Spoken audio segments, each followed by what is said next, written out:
Hello there, good evening and welcome back to Celtic World Order podcast.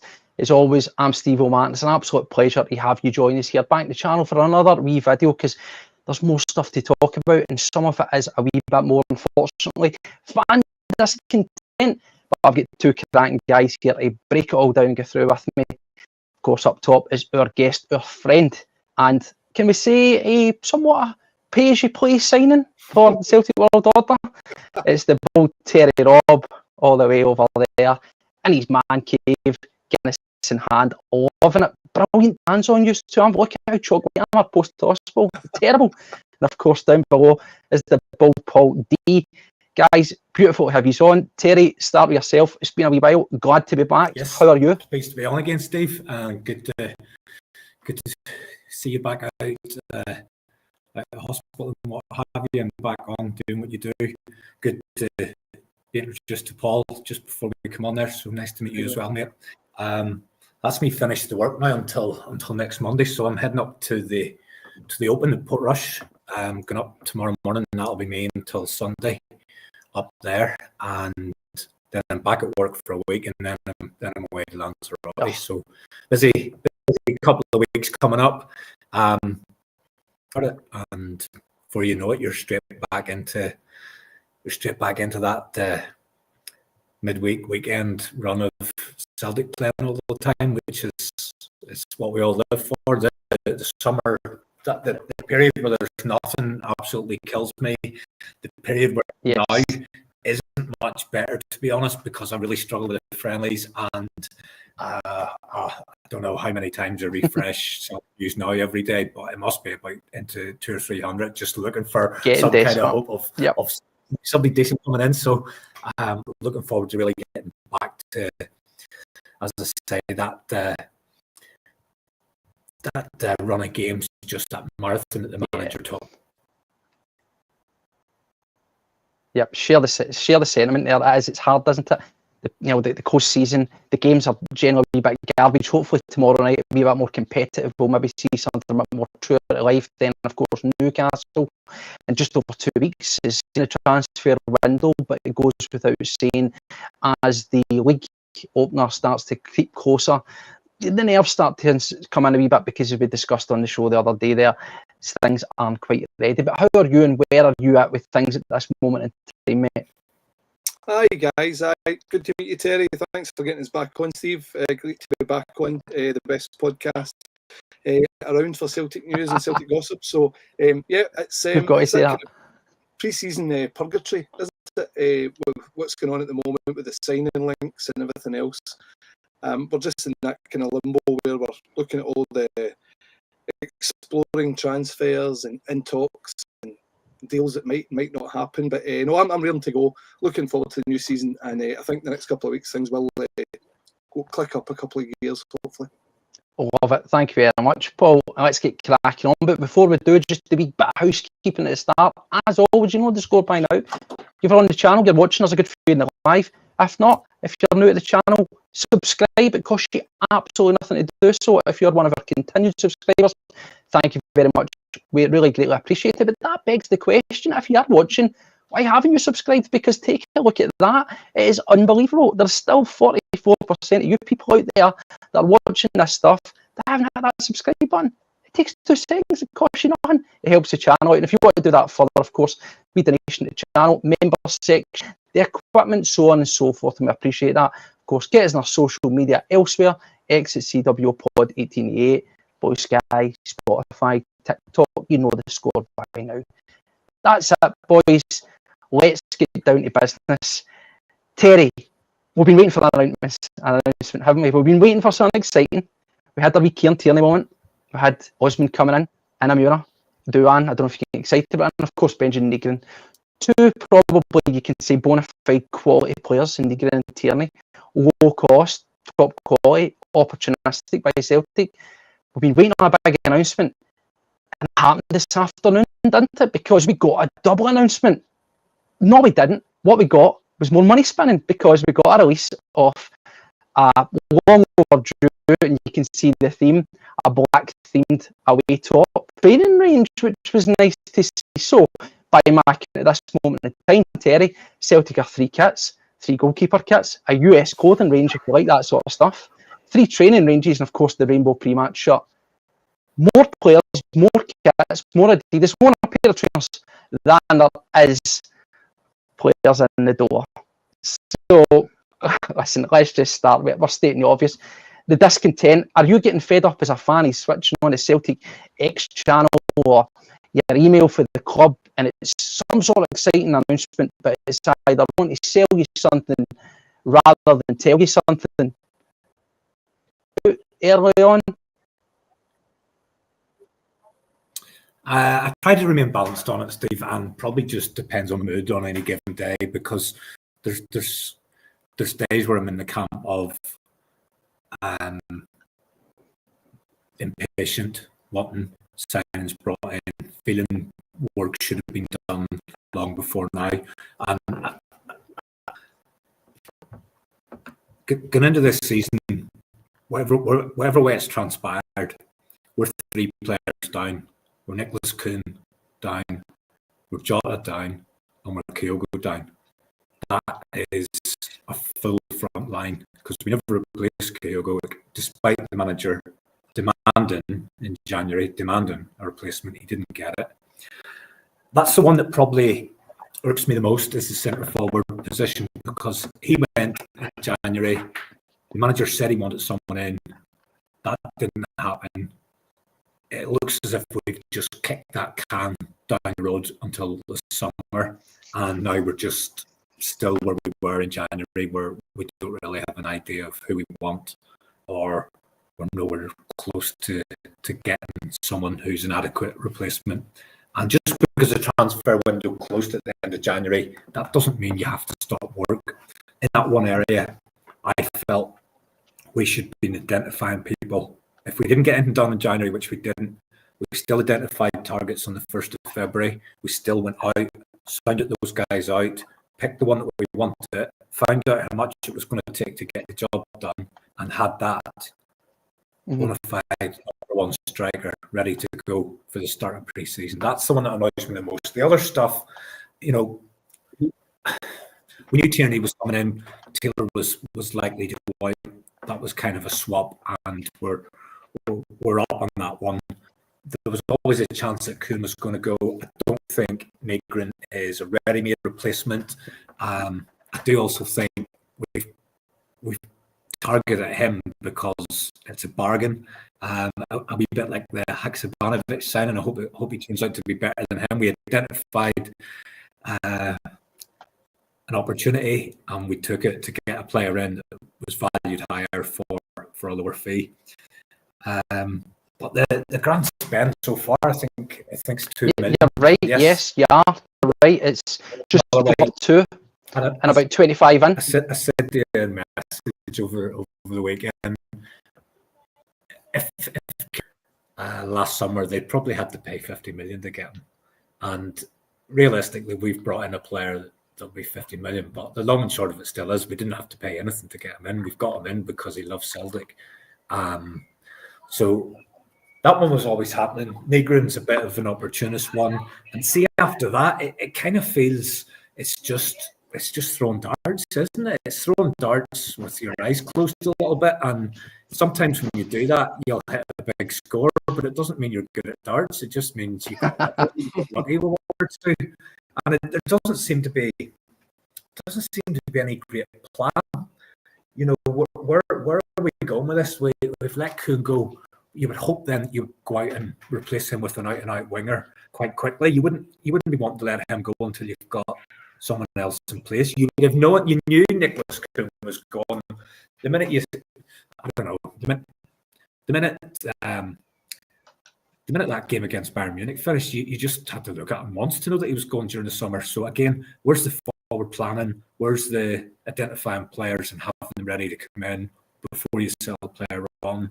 None of that. No, the other side of it then is as well, it is still early. I know it doesn't feel like it. It is still early. There's so many different moving parts in a transfer window. I don't know the inner workings of it, but probably the closest thing that I can relate to is if you're going to buy a house, you identify ones that you think look okay from the outside. you have a look down, you take a closer look, and sometimes you'll think, yeah, do you know what? It's not bad. I'll lowball them here and see how I get on. If they're not interested at that price, then I'll let it go. Then there'll be some that you're a bit more interested in, and you'd be interested again at the right price, and you're prepared to negotiate and maybe go a little bit. But what about the ones? And the 2 times I've bought a house, I walked in and I said, right, I want this house. And I didn't lowball, I didn't haggle. All I did was turn to the owner and say, how much is it going to cost for me to buy your house without anybody else getting a chance to get involved here?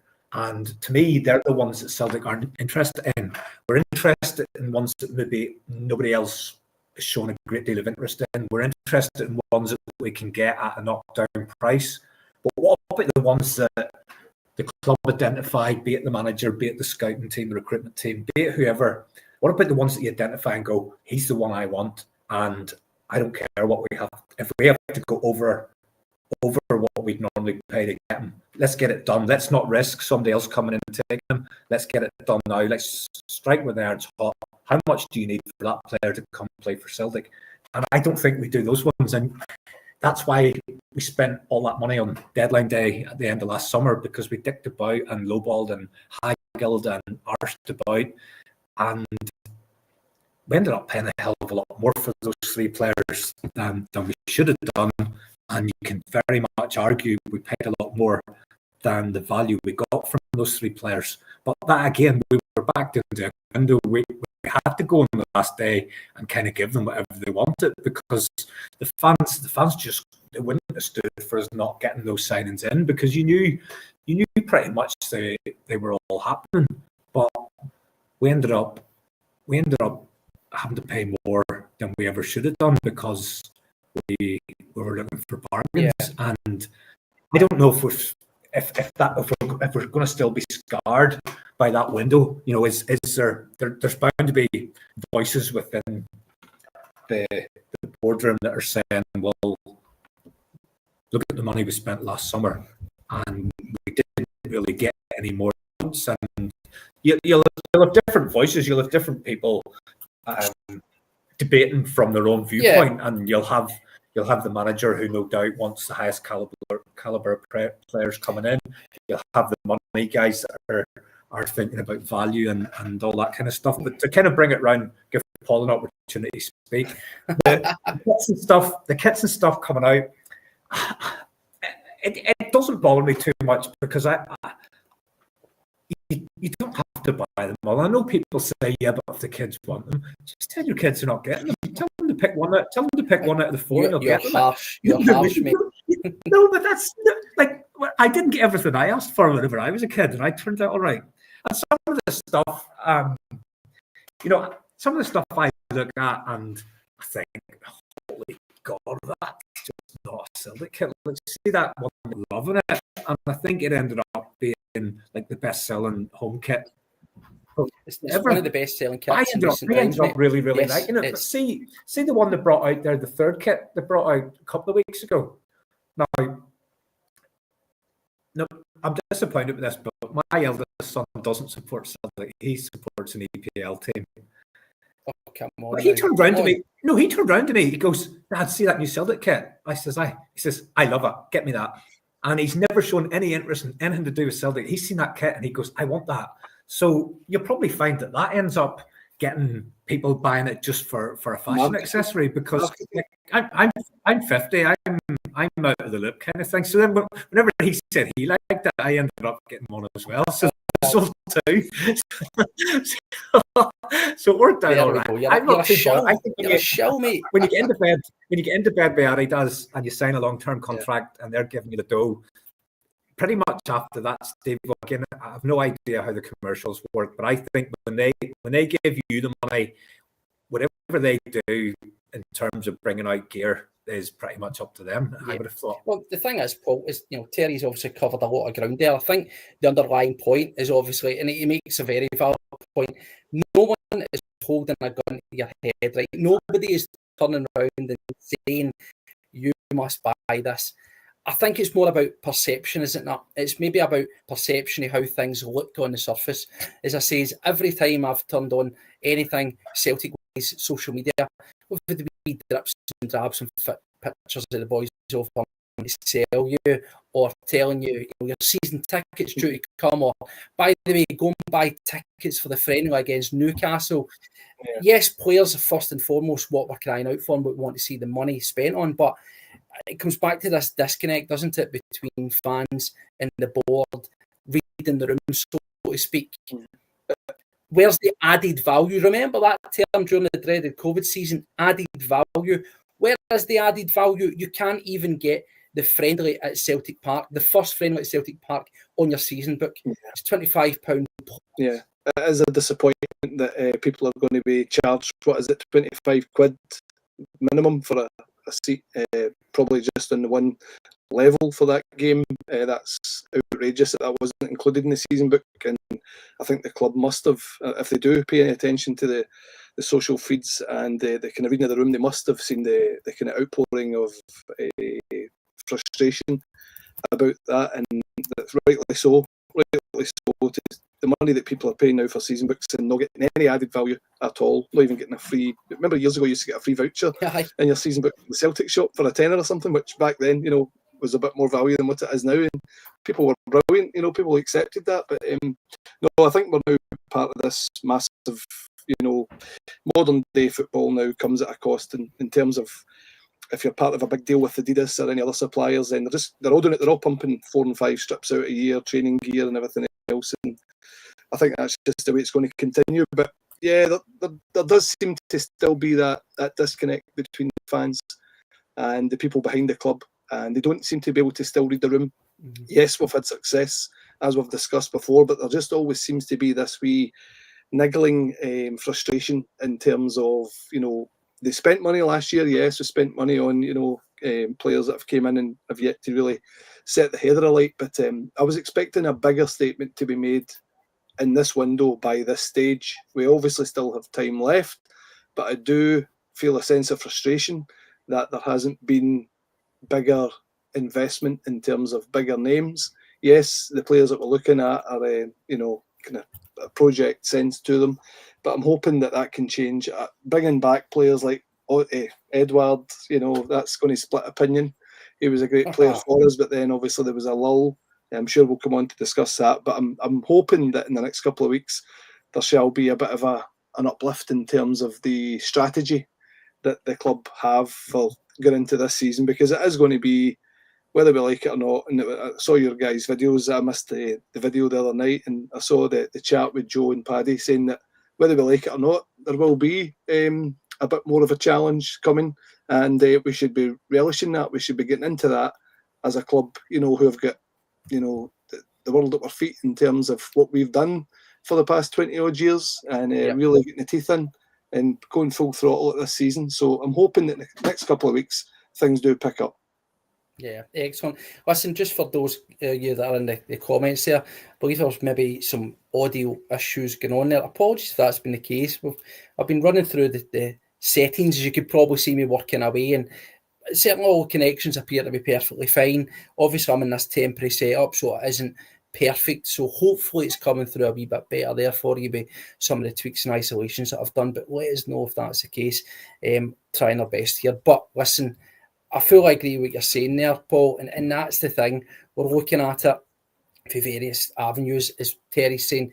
He's trying to be a bit calm about it. We do know there's plenty of room in it, but the one underlying point is we are weakened. When it comes round the corner, when the season kicks off, we are still weakened. Benjamin Negrin comes in. He's probably, he's not a direct replacement for Nicholas Kuhn. He's probably closer to that Mattarelli replacement that we're waiting for, something in the mould of that. And Namura comes in, was not meant to be a first choice. He's obviously played not too bad and he's out and there, but that remains to be seen if that's going to be enough to convince. And of course, the striker, various positions across there. It's, the big elephant in the room that needs to be addressed. So let's talk about some of the stuff then, right? Obviously, we spoke about this kit. Now, I know that I don't want to lever it over too much, but did you see the advert for it, guys? Did you see it?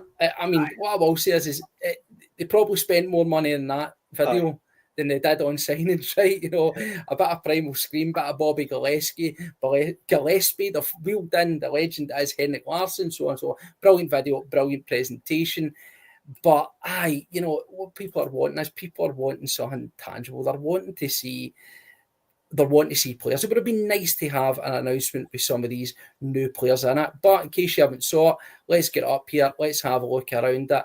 Here it is here. Now, what I would say is they have done some phenomenal marketing here, and the lighting makes that look beautiful, right?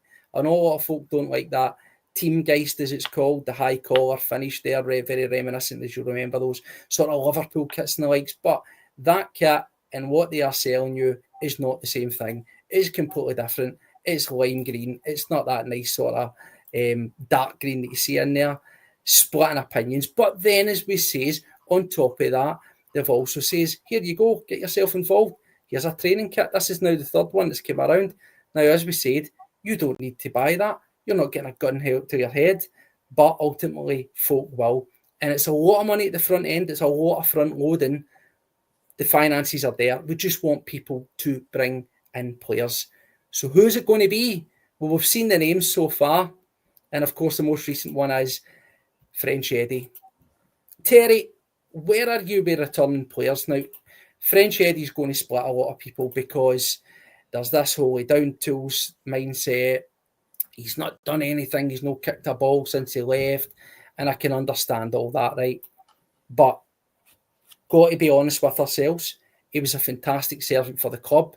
He was a guy that had a great record. And even when you go back and you revise it, when you go and you have a look at the so-called season that he downed tools, he still had a healthy return in that season. And that was in between periods of being off because he was one of the ones who were actually got COVID, unlike nobody at Rangers situation. You know, he was one of the many that were affected by Celtic.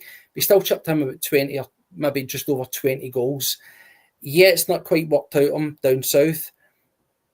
And it is lazy. But at the same time, is it a similar to a Kieran Tierney situation where two guys just work like that? Club and player work, manager-player relationship, it all works. Is Edouard a guy that you would take back at the club?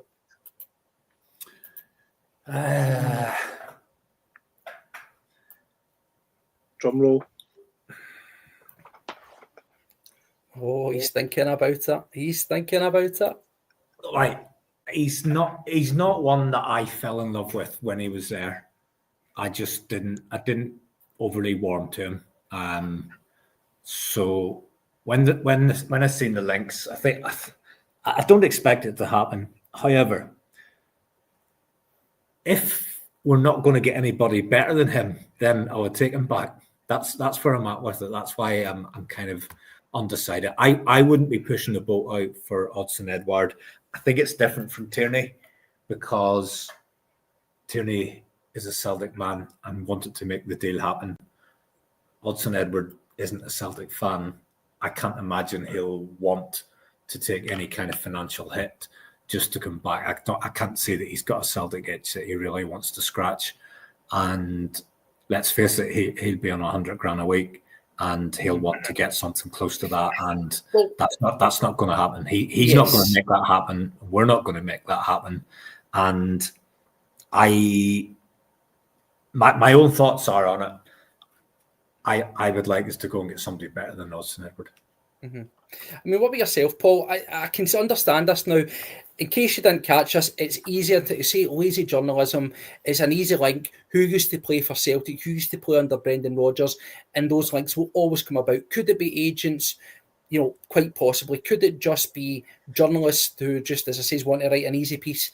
Perhaps. But the actual source of this was a boy called Seb Vidal. It's a French journalist. It came out from there. You check his social medias. He's been pretty bang on, particularly around about French players and things like that. He's got nearly 16,000 followers. The situation with Edouard is he has 1 year left on his contract at Palace and they are wanting rid of him. Now, as Terry says, he could be in a lofty wage. Absolutely. There's no doubt about it. But you've got to say that his stock probably in the English Premier League has went down. We've seen there's been loan periods. He's been out on loan at Leicester. Didn't happen for him. And that's been as much as I've wrote. in and out of the Palace team. But here's his stats here. We've got them up just for those that want to see if you can see that. I mean, when you look at his period there at Palace, probably best season there, 30 appearances, 7 goals, 32 and 7 goals roughly. When you look over it, he'd have 5 goals here and there, 7 goals, 6 goals. As I said time and time again, when we talk about the likes of Adam and Ida and stuff and maybe moving these guys on, those numbers are considered to be acceptable, actually, or good if you play a team like Palace. Mid-table teams, they're never a striker that's consistently hitting 20 plus. It just doesn't happen unless you are your Man United, even them, look at them. But, like your teams like Man City, for example, who have big, top quality figurehead strikers. If you're clocking in with 7, 8 goals, 6 goals a season, that tends to be the general norm for a lot of strikers in the Prem. And Edouard hasn't changed from that. The loan didn't work. It didn't work for him at Leicester, but he's got 1 year left on his contract, mate. As I say, is this a guy who could come back and have points to prove? Like the manager came back, he had points to prove. He had to win over fans that were unhappy about him moving on. And yes, it might seem lazy. It might be, cast off, so you want to call it, not forward thinking, looking back. But there's no doubt, is there, the Edouard, an on-fire Edouard that's bought in, is as deadly as anything that we've had at the club in Absolutely. a long time. It's all about the mentality of Odsonne and where he thinks he is. Now, we've seen it before with players. It's all about confidence, and I think he's obviously one of these guys that needs an arm round him, to use another football pun. Maybe a manager, obviously like Rodgers, who he's worked with before, will get the kind of services out of him and the quality out of him that we had before. It really just depends on what is going on in his head and if he wants it or not. He came to us, obviously, from the PSG Academy, I think, if I remember correctly. Yeah, he did. And he was a punt at the time. He was a punt at the time. And it was a case of, well, we've had a good bit of period of success. He's been in the team. He absolutely scalped our rivals severely every time he went on the park against them. He left us, obviously, under that period where the down tools is quite a realistic term, because he just stopped playing, trying to force a move or whatever else, and that sticks in a lot of people's minds. The kind of other players in the past, Di Canio and things, he was great when he played, and then there was periods where it was almost as if he wanted to force a move by just no performing or whatever else. Who knows whether this has got any... I think it has got legs, this story. Would I take him back? Yes, I would. As Andy Murphy commented, he was that good for us that I would struggle to find a reason to say no. However, it has to be a realistic figure. The club will not break any banks. Well, you'll see whilst you're talking away there, Paul. Here is the stats. Here's his time at Celtic, right? It's easy to forget these things, isn't it? Very, very easy to forget it. But we were a good level for him. There's no doubt about it. 87 goals for Celtic, 37 assists, right? 179 appearances, not too shabby. And if we look at his last season, if we look at that dreaded season of the COVID there we go. 2 in the Europa League, 16 in the Premiership, 2 in the split, and another one in the Premier League, the Sports Cup, the League Cup. That's no bad return for a guy that was down in tool subsidies and a guy that was off. And again, we all became body language experts, but you can't really argue with the numbers. On average, when you look at his time across Celtic, he was very much in the same ballpark, consistency-wise, for goals.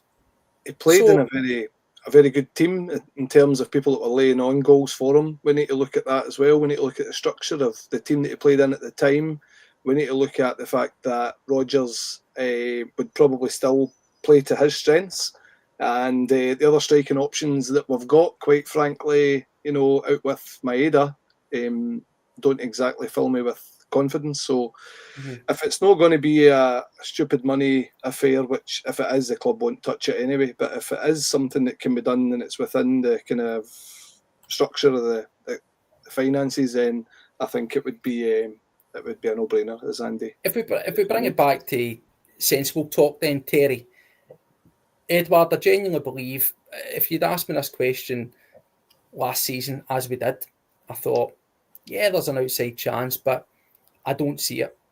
With the 1 year clock ticking down on his contract, with the links, with the good relationship with Brendan Rodgers, with the, let's just say, Scott Sinclair-esque, a guy that needs to be lifted. And we know whether you think he's world class, whether you think he's average, whether you think the Scottish League is his standard. Realistically, that's all it has to be.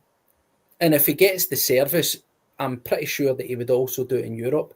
Anytime that he did, yes, there was a lot of Europa League in there, but anytime he was playing for Celtic in Europe, he was still putting the ball in the net. Now, if the player is ultimately willing to come down, now what is his options going to look like? This is what you've got to ask yourself.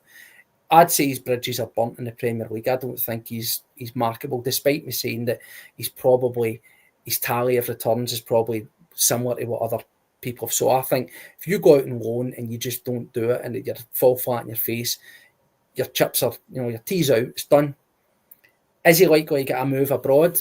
Quite possibly. But outside a randomer, like maybe Saudi Arabia, where they just take people on because that's what they do, what are his options going to be? So Celtic might not be the worst option. Realistically, what would we likely to pay for him?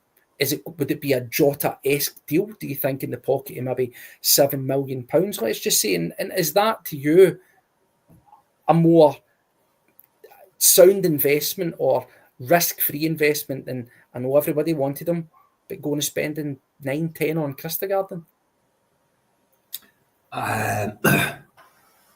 I don't know about the Christegarden one because I don't know anything about it. I've not seen him. I don't know about him. Is there a reason why Edouard hasn't been a success down there? Why has he not been a success at Palace or when he was loaned out? Why was he not able to get a game ahead of a 62-year-old Jamie Vardy? Why are we even being discussed with him? Has he fallen so far in terms of his ability that he's not going to have any of the options that you talk about? Then I'll steal one from another pod that I watched today.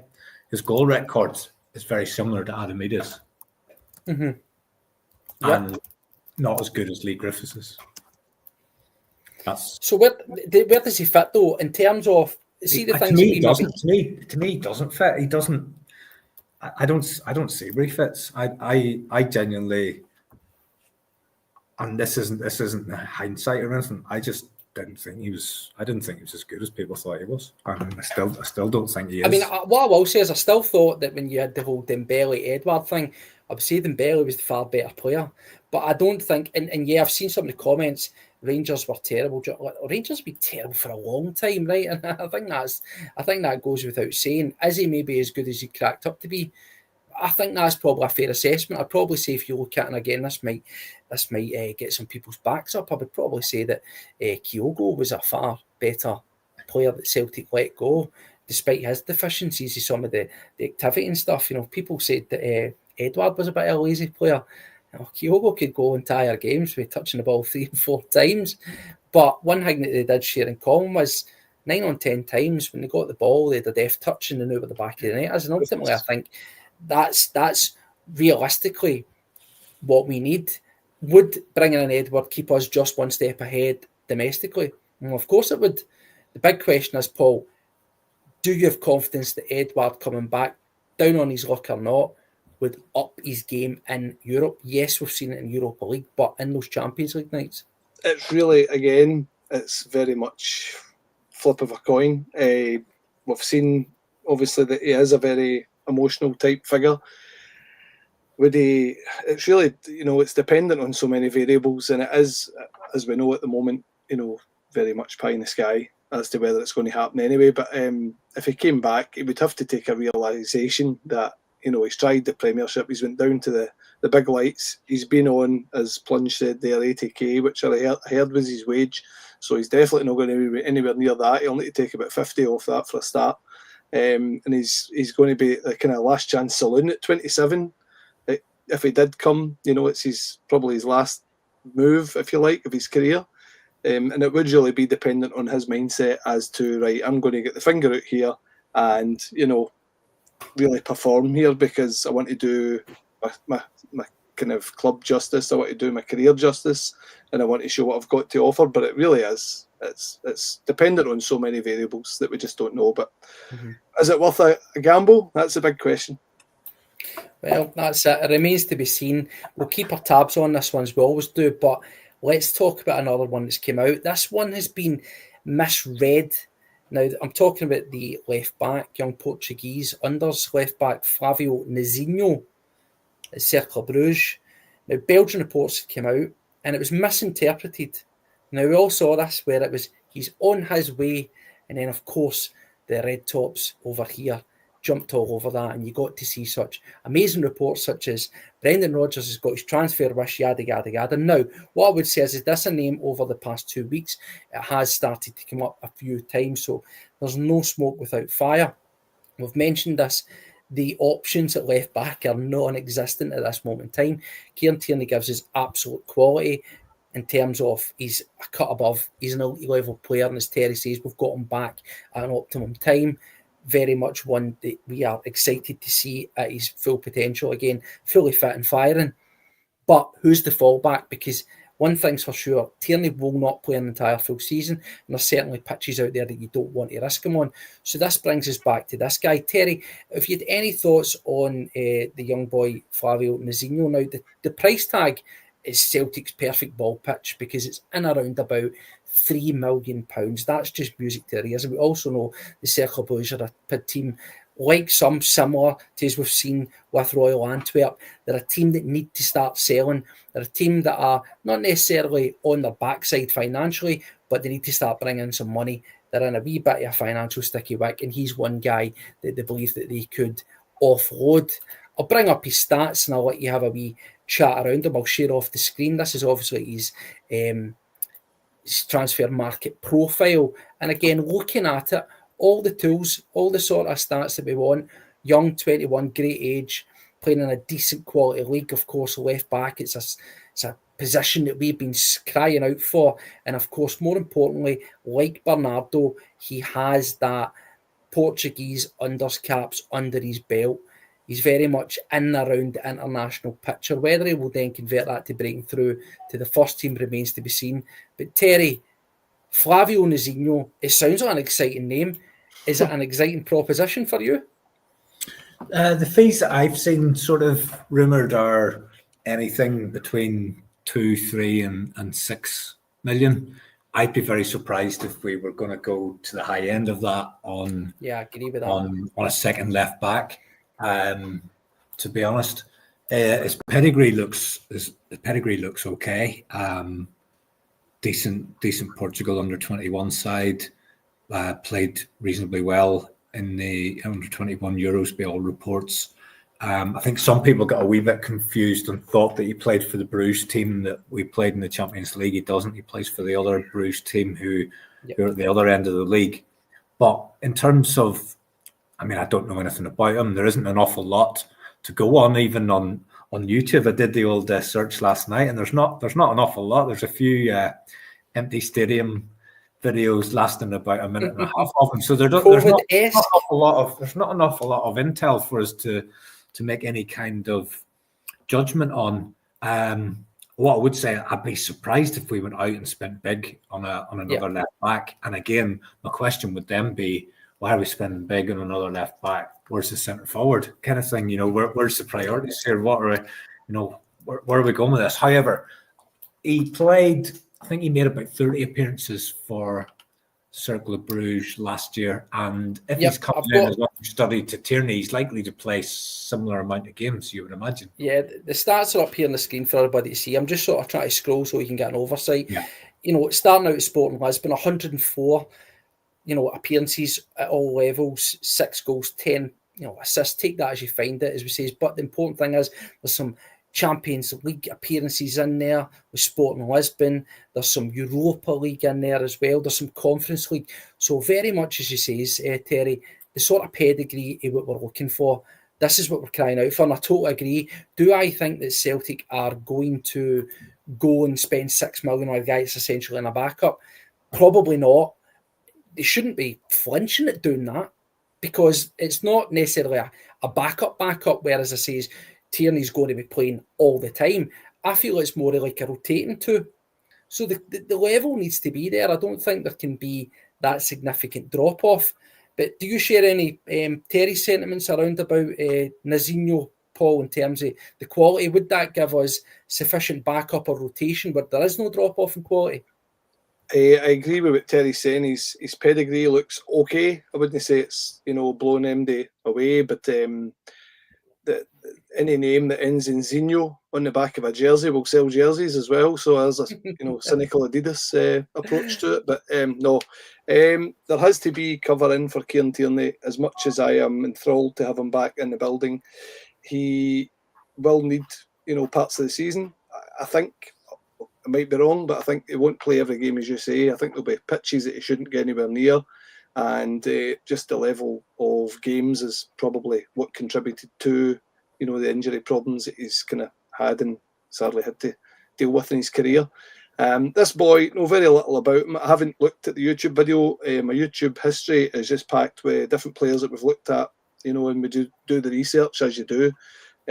But you don't get into the Portuguese under-21 team for nothing. So with that said as well, it then makes you think, well, he's obviously got something about him. And as Terry rightfully says, the reports from the under-21s Euros and stuff wasn't too bad. So this could be the work of the doctor. Who knows? This could be an astute bit of wizardry from the doctor. We just don't know. I mean, I'm waiting on those doctor signings. I'm waiting on those scripts to get in. This could be one of them. This could be one of them. Again, we don't know. It really is, another dart getting thrown at the transfer dartboard, and I hope it is one that, if it looks to be completed or coming to fruition, that he is a good player. But I just don't know anything about him. Well, Terry, I mean, what I would say is I know it sounds silly because there's no guarantees with any player, right? But see the fact that he's been at Sporting Lisbon and then he's at Cercle Bruges and he's stayed in that sort of European, he's played Conference, Europa League, Champions League.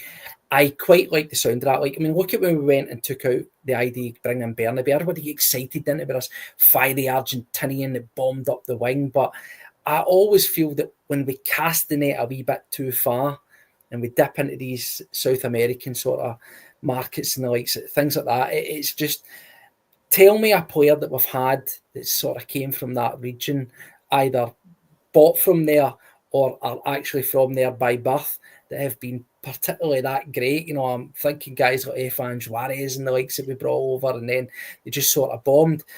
There seems to be something a wee bit more comforting about Nazinho, does there not? The fact, as we say, is that he was embedded in at Sporting Lisbon, he's at Cercle Bruges, and he's in the Euros. So he's a guy that you can actually, despite the lack of content that's out there on Reels, you could actually have watched them at these unders, and by all accounts, the reports are saying he was a guy that impressed.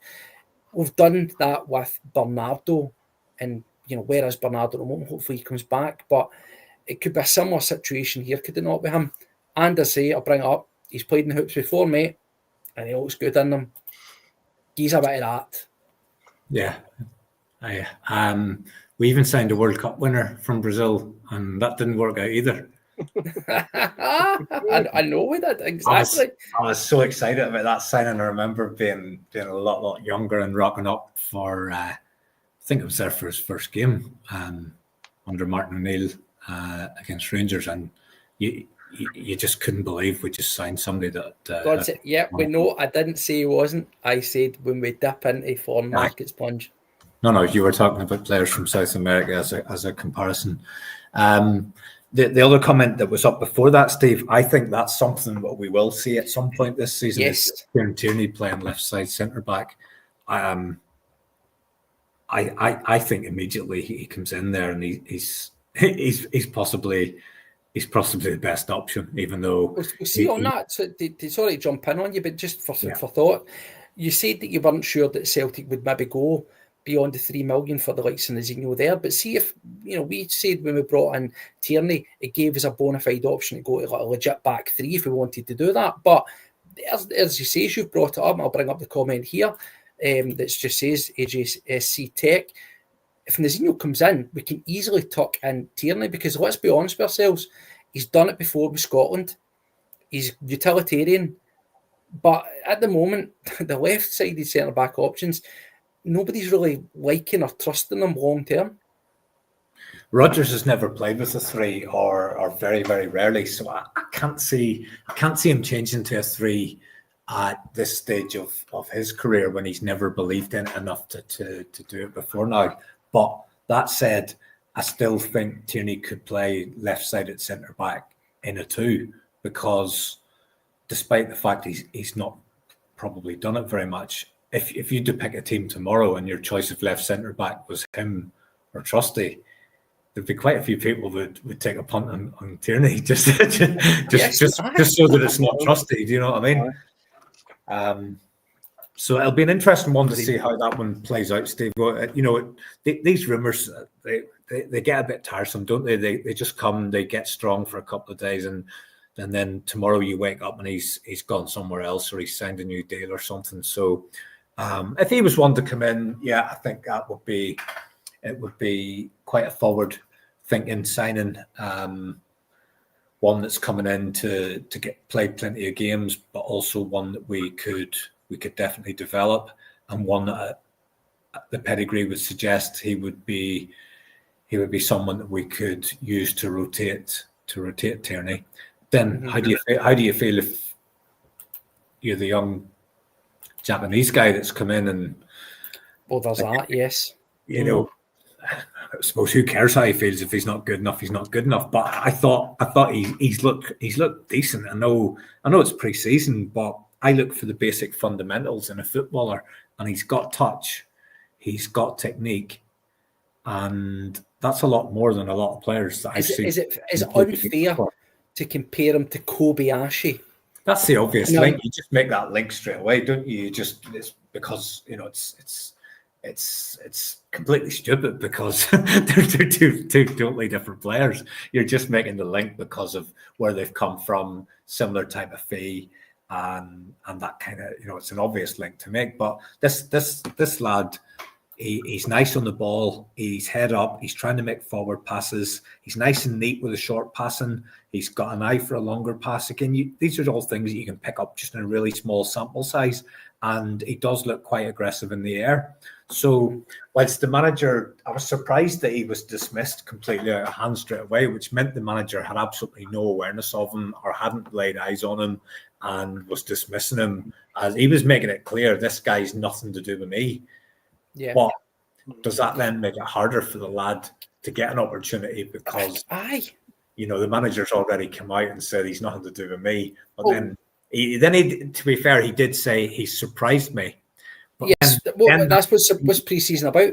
What the hell? Yeah, but what the hell is going on if there's such a disconnect between the manager and the guys that are bringing players in the door? Surely they're saying to him, "We're going to bring this young lad in from Japan, and somebody at some point has to vouch for this lad as to what level he's at." And for the manager, without actually laying eyes on him, to totally dismiss him and then go full turn on that and say, actually, he surprised me there of how decent he is. There's something's not connecting behind the scenes. That really does point to this, as you say, disconnect. That Rodgers has maybe said that and not realised the gravity of saying that and what it shows us as fans. But it really does then show that there's still this kind of, who is bringing in the signings to this club?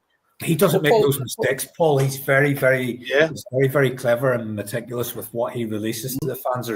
He's always delivering a message, and to me, his message was, "This lad ain't nothing to do with me. Where do you see the state? Where do you see the state of him? And you'll know that he's." This is the thing, and it is concerning with this chat where we says before that the sort of future of Brendan Rodgers. Is it a good thing or a bad thing? Should there be clarity at the front end whether he's going to extend? The word was that he was going to be having chats with the powers that be, and one of the things in the agenda was going to be his long-term future. Now, obviously, a sign like that coming in, him saying stuff like that so openly, suggests that he knew nothing about it, suggests a disconnect, and obviously I can understand with concerned fans. But equally at the same time, he's given the guy a chance. He's come in, and what is pre-season all about?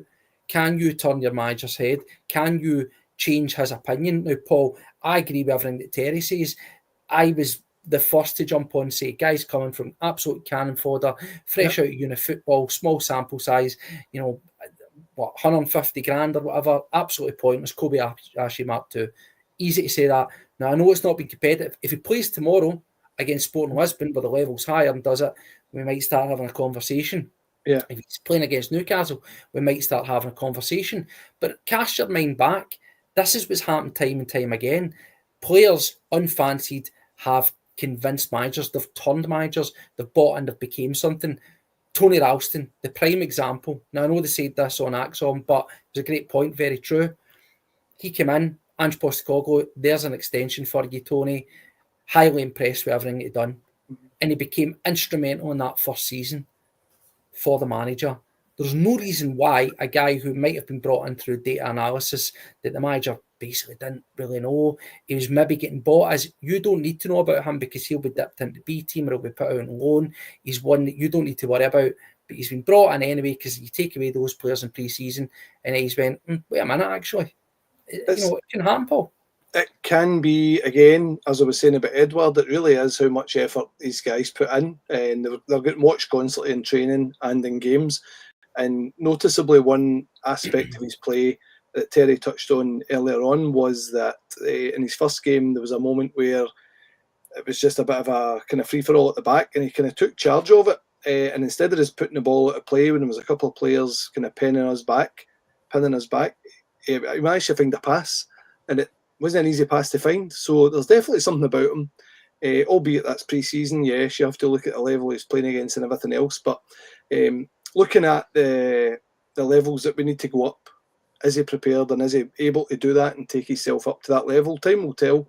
But it may well be that he is a bit of a surprise package. But so far I like what I see. So give the boy a chance. You're on mute, Steve. Best place for you. Okay, will you watch it, son? Well, just to bring it back then full circle on the other things that we're phoning about, because this one came out and sort of went quiet. We all know the Shin Yamada is pretty much meant to be signed, sealed, delivered. Again, seems a bit a strange one. Doesn't seem like the kind of signing that Brendan Rodgers would necessarily make. I flipped and flopped about this one. We obviously had the great fun where the Rangers blog done that thing in December where they just randomly were scouting would-be players, and they say, and I quote, an excellent addition to any team. Now I've looked at him, he's been a guy who's been down on his luck this season. Do I think he reminds me of anybody? Yeah, I do. I think he sounds a wee bit oish. But then that could be one of coming in. But another name that was mentioned, Terry, was this Giuseppe Ambrosino, the young chap from Napoli. Now, we've sat and spoke about Edouard. There's undoubtedly, regardless of what you think of French Eddie, there's quality there. And he would level us up. I think we had French Eddie, Maeda, Ida, Osmond, Shin Yamada. You suddenly find yourself with multiple options. Now, I think we've made it abundantly clear that Celtic aren't going to go out and get a 10, 11, 12 million pound striker that we've never heard that is going to blow our socks off. It's going to be guys like Osmond, like Giuseppe Ambrosino. It's going to be somebody in that mould because we're looking at Maeda as being number one and two being Ida. Everybody else is just additional or gravy. What's your thoughts on Ambrosino and also Shin Yamada? Obviously, we spoke about Yamada. Whilst you're talking, I'll bring up the data on Ambrosino, just for those that might want to have a wee look around him. This one seems to have went a bit quiet, but are either of these two guys doing it for you? Gut feel, no. I think it's maybe going back to the buying the houses thing. I think we'll buy one of them, and we'll get the one that we think we're getting some kind of bargain on that we can probably make a profit on at some point in the future. See, the thing about Yamada, if we'd bought him off the back of the previous season, when I think he scored 19, and we were bringing in a J League striker with just in and around the 20 goals for a fee of around $1.5 million, I'd be starting to have Maeda thoughts at that stage. Because that'd be a similar profile to him. I think this guy is quite a hard worker and he gets involved.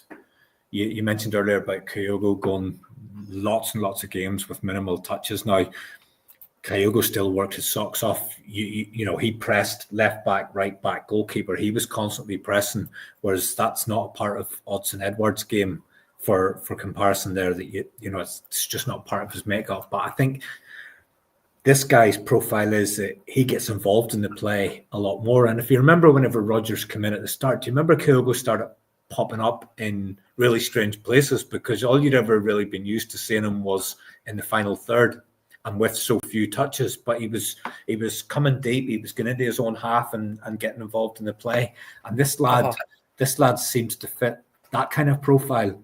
And he's gone through a lean spell this season, but I'm just thinking, if we'd signed him off the back of the previous season, then there'd be a bit more optimism around this one, and you'd be thinking, do you know what? This could be another one of these ones where, you know, this guy's going to add value, and in a few years' time, we'll be looking 15 to 20 for him. I mean, yourself, Paul, if you get any, you share similar thoughts there on Yamada. It seems at 1.5 million, it does seem relatively low risk, but again, it's important to be complemented with a striker who's outright quality. Risk-free. I wasn't entirely enthralled about the proposition, but I watched again, went into the YouTube archives, and I had to dig back a bit in the archives. The footage, obviously, from last season, he didn't have a good season, but the season before, as Terry says, he was far more active. It's a kind of same as Hodgson. It's a player who we're possibly providing a platform for them to go on and say, well, we know what you can do. Here's a position where you can come in and get back to what you do best. Whether that's the way it's set up, I don't know. Are we looking for players that we can get in a kind of risk-free strategy and bring in and hopefully get the best out of them? Who knows? But what's his video? Japan, one international cap, 8th of this month. I thought in his video he was scoring all different types of goals, and I know the level, and I know it's the J League and everything else, but from what I've saw, I'm quite enthusiastic about him for some reason. I don't quite know why. Maybe it's just the Japanese, and how much I loved Kyogo. But there was a wee bit of surprise when I watched his video, and he seems a wee bit bulkier than Kyogo, but just as quick. So who knows? Again, a player I don't know much about at all, but the YouTube archive gave me enough to think, do you know what? With the fee that's involved, get it done.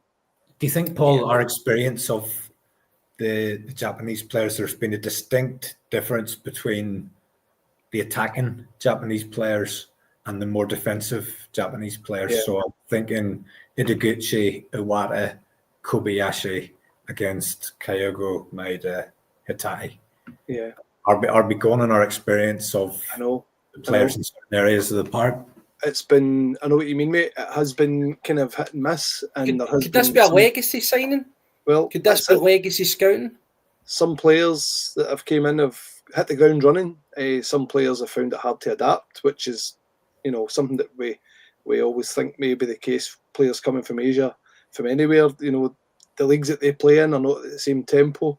They're nowhere near the same physicality. Some players have adapted to it, but that's a good point that you make, Steve. Steve-o, about the legacy side of it, it could well be that there's a list of names sitting somewhere.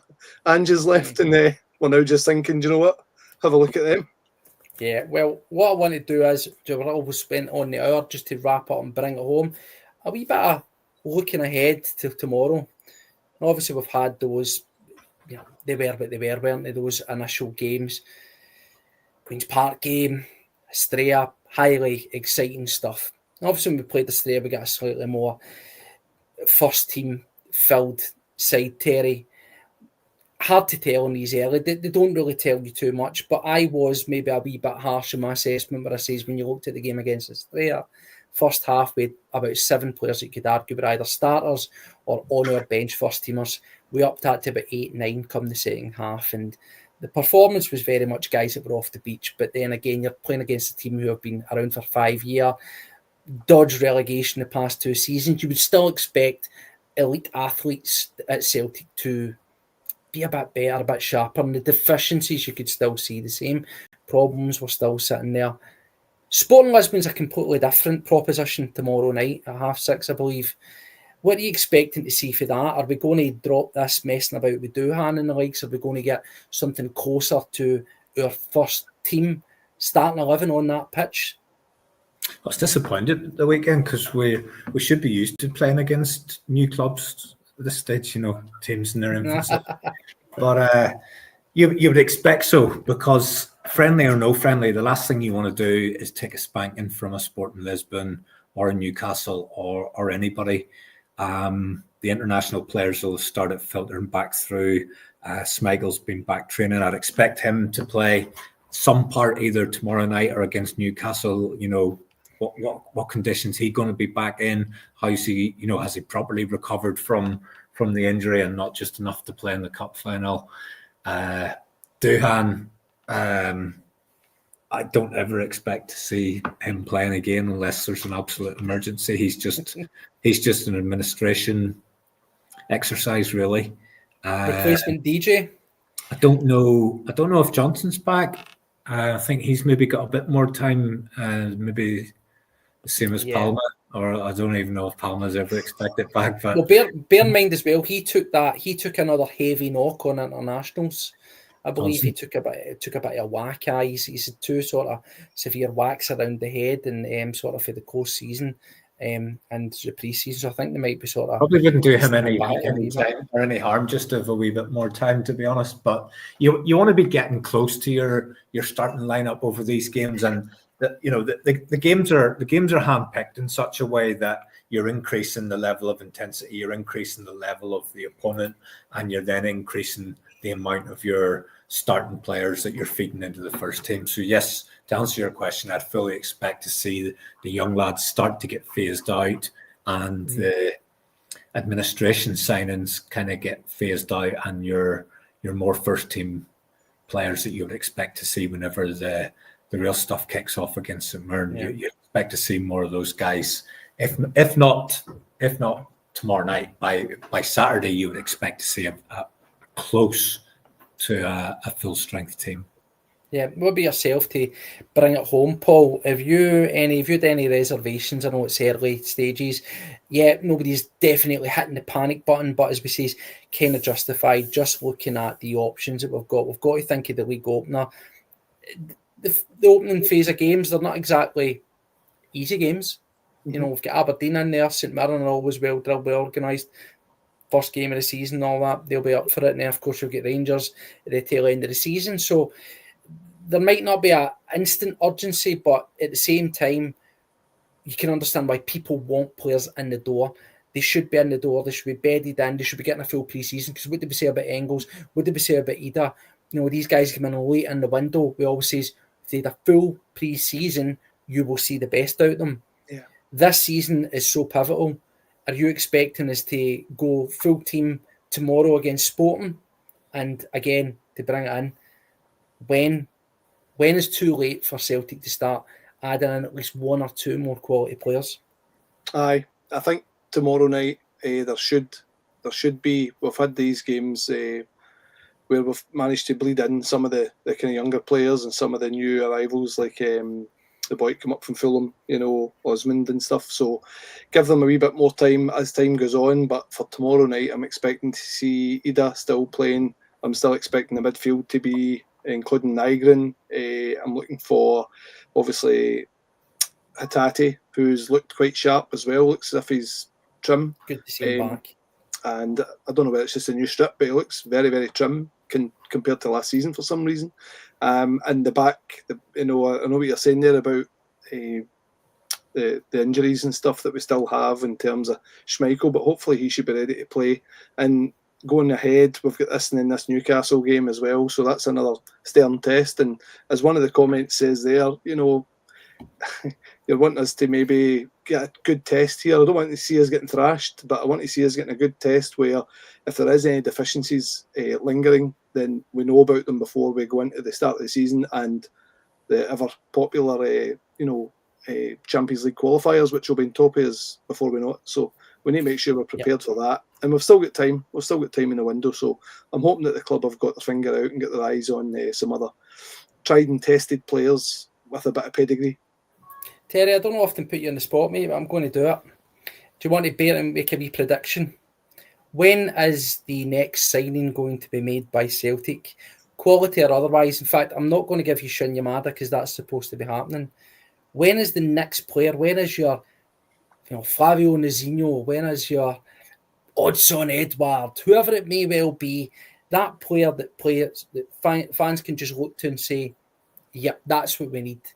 When's that going to happen? Because just over 2 weeks, the season kicks off, and the games come thick and fast, and we do need players in. You were calm about it. You were cool with it when I asked you about it. You weren't hitting no panic buttons, and I think we're absolutely right. But is it giving you any concern that, yeah, they might not be amazing players, but the opposite side of the town seem to be at least getting in their managers' needs? We seem to be stalling as always. I'm not too concerned about what they're doing. Genuinely, I'm not. How many of the guys that they've signed would get into our starting team again if you were picking your team and all the players available, the ones that they've signed and your own? How many of theirs would get in before the ones that you've got? You've got a media falling over themselves to tell us how exciting some of these guys are. Like the guy that's come in from Leeds has been he's been branded as some sort of like top flight English sensation. I think he's nearly 30 and he's never actually played in the top flight. He's championship level. He's won promotion twice, but he's never actually went up into the Premiership with either of those teams, and there's a reason for that, and that's probably because that's his level. Now, don't get me wrong, you can sign a player from League One or the Championship, as we well know, and they can turn out to be absolutely gold. And I've no doubt some of the guys that Rangers have brought in will be decent players, but I can't believe that every player they've signed is as good as they're being portrayed in the media. Mate, they're always the best. They instantly come in and become the best in certain position in the league. The best midfielder, the best left back, the best striker. More successful. And it's this whole new manager thing, and if this was Clement signing those same guys, the sound bites would be completely different. I think we'll definitely sign Balikwisha, and I love hearing his name butchered on pod after pod after pod. If you just read it slowly, Balikwisha, I just can't believe how many times people get it wrong. It's quite funny. But you've asked me for one. I don't care what his dad says. Lennon Miller before Flag Day. Dad knows nothing. His dad knows nothing. He knows nothing. He doesn't know. I think that one's gone. No, I agree, and I'm glad you brought up Balikwisha because I actually think that one's dragged on a wee bit. But I think that'll be the next quality signing that comes in. One that yeah. And I'll also guarantee if he comes in, he misses the Champions League playoff because he'd be injured. Right, you don't bring the mood down, right? Because I've got the fear. In fact, and I want to throw this at you. I know I'm sort of dragging on, but it's dropped into my mind there. The signing is important. We spoke about it in the show the other day there, and it was raised to our attention via the power that is the social media, Scotland's coefficient, and the likes, that Celtic needing to win this league and get that quality in is not just in case of getting into the Champions League this year and getting that money.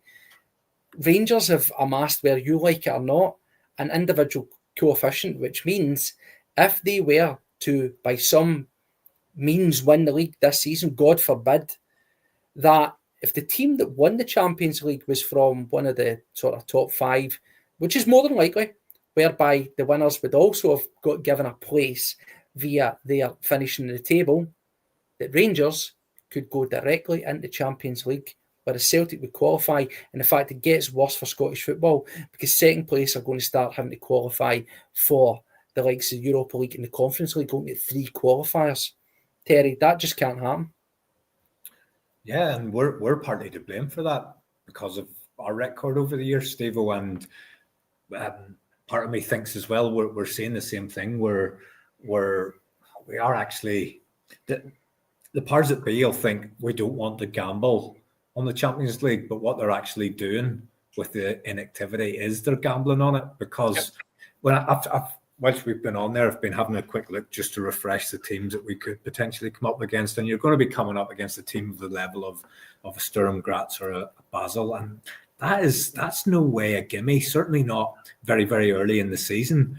But if you went out and made 2-3 absolute first team signings from now, you give yourself a hell of a lot better chance. And then, do you know what? If it doesn't work out, and it's not as if we need to do this, but if we had to cut our cloth next season because we didn't get the business done this season, then so be it. And that's not the case because of the cash reserves that we have, because of the way we've, the way that we've approached it in the past. But I think it's a gamble not to invest in the team. And part of me actually thinks it's almost too late, because anybody you bring in the next couple of weeks, are they really going to be ready? Are they going to be acclimatized to the new club? They've a settling in period. You're going to be probably looking at somebody coming from overseas, young lad, needs to find somewhere to live, needs to settle in, different weather, different food, all those things to deal with. But you want him to walk into the Celtic team and start making a difference in the Champions League qualifier. Yeah. Yep. We've seen that before. Yep. We've seen that before, and time again. And we've thought, well, give him another season because he needs a pre-season. And it's exactly right, Terry. Exactly right. Well, that's it, lads. There's plenty to ponder.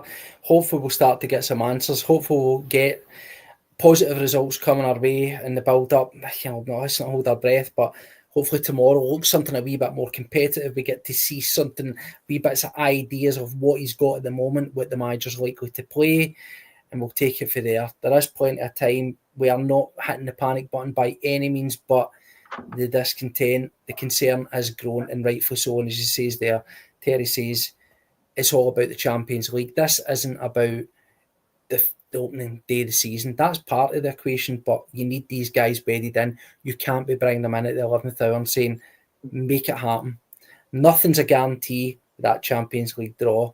Yes, it's going to go in our favour with the seeded that we got with the skin of our teeth, but we need to make sure that we're prepared and ready to go for it, and hopefully we'll be. Listen, guys, we've just been over an hour. Thank you very much for taking the time to join. It's been a pleasure as always. Hopefully you have enjoyed it, and we're looking forward to the game tomorrow, eh? Absolutely. Yep. Thank you very much for having us on. And if anybody wants to flick over for a wee bit more content, the boys in the bus are on the other channel there at the minute. That is it. The how will we say it? The parent club of Terry Robb are on. The guys have been on. Go and check them. Obviously, he's friends of the show. You know those guys. I believe it's going to be the Bold Phil and the Elder of the Logs are on. Two top quality guys. Go and give them their support. Boys in the bus, get over there. Just remember, as always, hit subscribe to Celtic World Order. Whilst you're over there, go and hit subscribe to him. There's plenty of Celtic content out there. And hopefully we'll be seeing Terry a wee bit more often on Celtic World Order. As we see, we've negotiated something of a pay-as-you-play deal. And if all goes correct, Terry will be here more often to be our pre-match preview guy. So I'm looking forward to that, Terry, and hopefully that's something that we can get more regular as well. All right, Yep. Hopefully it works out. Yes, hopefully it works out. We'll see. I'll do as much as I can for you, mate. No, listen, it's always a pleasure. There's no pressure here. We love it, and I'm sure they can see with the numbers in the comments. Everybody loves a wee bit of the tan. The bronze Adonis stereo on our screens brightens it up in more ways than one. So anyway, that's us done for now. Get yourself over, support the boys on the bus, support good quality Celtic fan podcasts. Till next time, you take care of yourselves, and as always, Cheers, guys. see you later. Bye-bye.